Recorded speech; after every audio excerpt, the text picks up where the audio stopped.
Hello everybody, Mannix here. Got another little knife review for you right here, right now. But first, feel free to subscribe to that little bell notification if you do not want to miss weekly knife and gun videos. As always, this is going to be on a classic, affordable blast from the past, the Kershaw Scamp. Got this from a friend, very nice of her. Simple steel frame lock with a G10 slab on the other side. It just defines the classic Kershaws to me.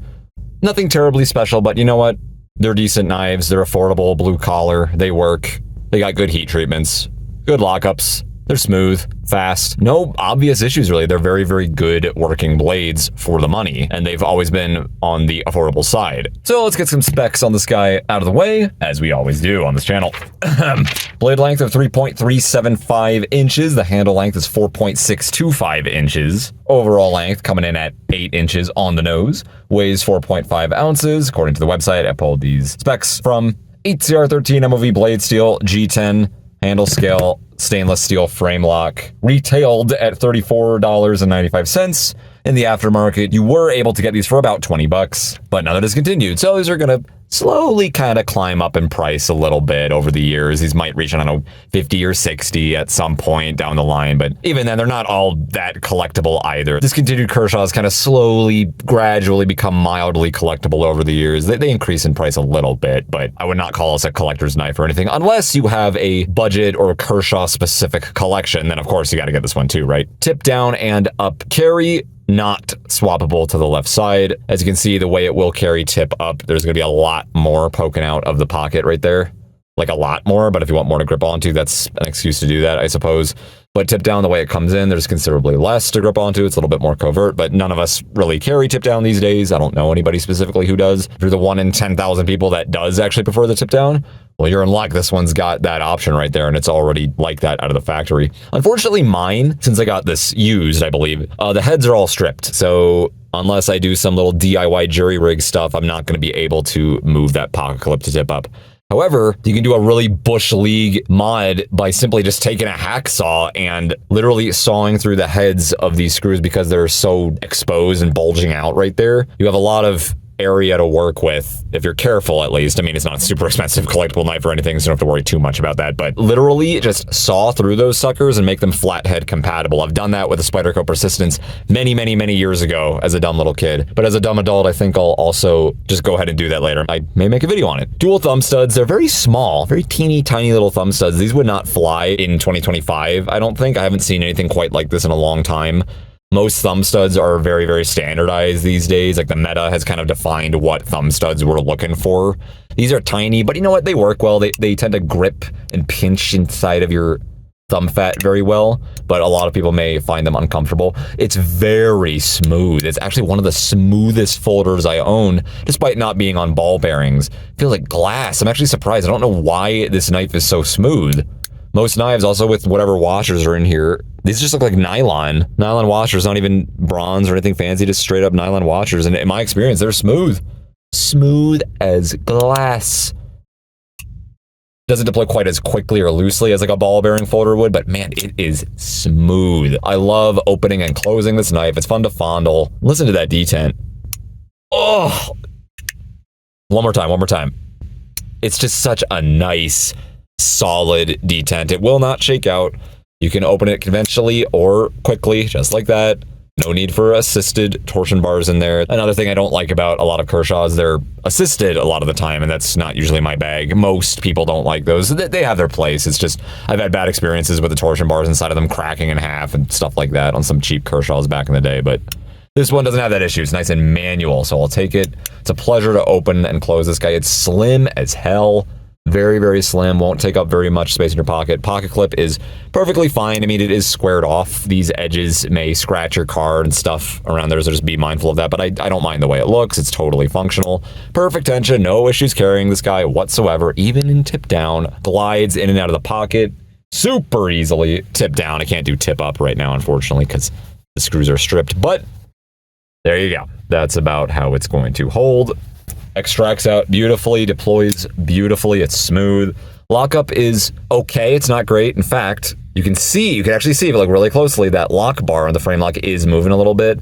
Now remember, this guy is well used. It's been a long time since this guy has been manufactured. I don't know everything it went through, but that lock bar possibly has weakened. If you just take this guy apart though, and you bend that frame lock forward a little bit more, you may very likely be able to tighten it back up. I might just do that. I have a video on how to do that. If you're curious about doing so with any folders you have, it works with liner locks as well. Just needs to be tightened a little bit. I don't think it's an issue with the geometry or the stop pin or anything like that. It's just a little bit loose now because who knows how long this thing's been used. Maybe it came that way out of the factory too. I don't know, but not the end of the world. In fact, because it's a frame lock, you can enforce that lockup, and that basically completely eliminates the up and down play it has when my index finger or whatever finger happens to be on there applying pressure to it. It will help enforce that lockup, which is one of the biggest advantages to the frame lock.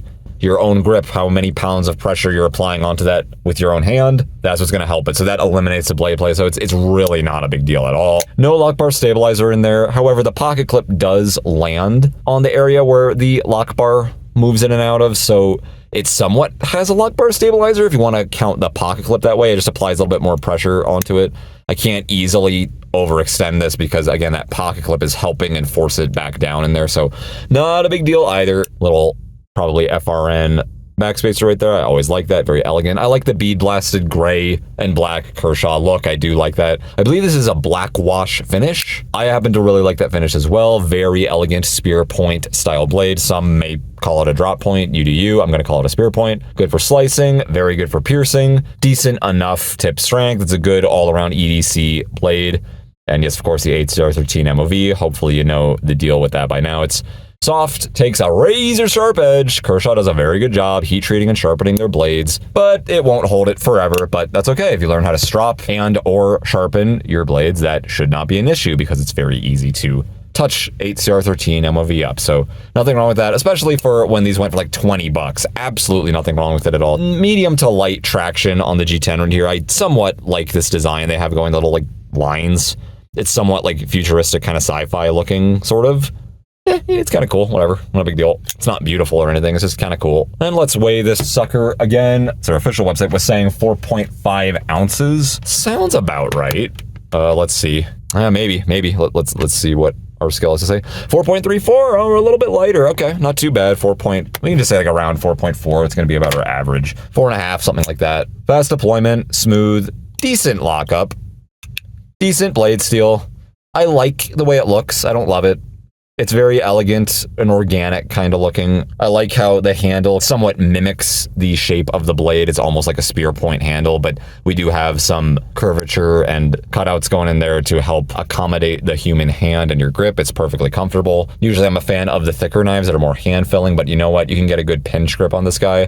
And of course it will objectively carry better, I say, in the pocket because it's more slim and it's smooth. Tactical blade, it's almost there. I'm going to say like it can flex into that attribute. It's almost there. It's not a terrible tactical knife. It's not a good tactical knife, but it'll work. It's mostly EDC, but you know what? You got a decent chunk of steel to work with there. It's a big old broad blade and it's spear point, a lot of cutting edge to work with. If it were all steel, I'd say it would be even less of a tactical blade, but because we have this G10 scale on this side right here, it just gives it a few little extra tactical points, just a little bit. It's like almost there. You do you. I'm not going to say it's bad. Yeah, it's a good general purpose, solid, elegant, smooth, kind of nice looking blade. And for 20 bucks, absolutely nothing wrong with this thing. I really like it. And little lanyard hole all the way on the tip right there. In fact, if you want to talk about tactical use, there you go. Non-lethal impact tool. I just wish I could carry it tip up because my muscle memory gets pissed off at me when I carry it tip down. I don't have any huge issues with tip down or anything, but when I have the option right there and I can't move it, it's like the little OCD thing in my mind goes, "Argh!" And I want to put it there. I don't know why. I know you do the same thing. Don't judge me. Actually, you can judge me all you want. I don't give a shit. Anyway, yeah, cool knife. Kershaw Scamp. If you got a Kershaw collection going, this guy's got to get in there, my friend. Grab them while you can. They might actually just go up in price a lot over the years. Like 10 years from now, these discontinued Kershaws, who knows how much they're going to be, but it's a really, really solid knife. I like it. There you go. Do you have this knife? Do you have any other Kershaws that are similar to this knife? Do you like the two-tone G10 plus steel frame lock thing? Or are you against that? You just want everything to be the same material? Would you like this more if it was all stainless steel or all G10 and just a liner lock or something? Let me know in the comments down below. It's always interesting to hear what you guys have to say, and I always learn something from you. Thank you so much for watching. Mannix out.